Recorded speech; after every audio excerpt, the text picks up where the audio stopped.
14 October 2007ला मंगळवार असेल तर 14 ऑक्टोबर 2009ला कोणता वार येईल? पर्याय दिलेले आहेत बुधवार, गुरुवार, शुक्रवार आणि शनिवार. आता साधे वर्ष आणि लीप वर्ष यातील आपण फरक जाणून घेऊया. आता 2014 हे साधे वर्ष आहे तर 2016 हे लीप वर्ष आहे.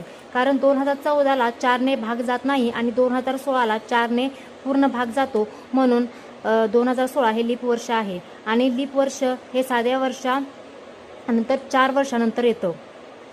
आता आपण 14 ऑक्टोबर आणि 14 ऑक्टोबर तारीख आणि महिना सेम आहे. आता 2007 आणि 2009. आता ह्या 2009 मधून हे 2007 गेलं तर राहतात 2 आणि 2009 आणि 2007 यांच्यामध्ये 2008 हे वर्ष येतं आणि 2008 हे लीप वर्ष आहे. कारण 8ला 4ने भाग जातो. मग +1 2 आणि 1 3. आता वार दिलेला आहे आपल्याला मंगळवार.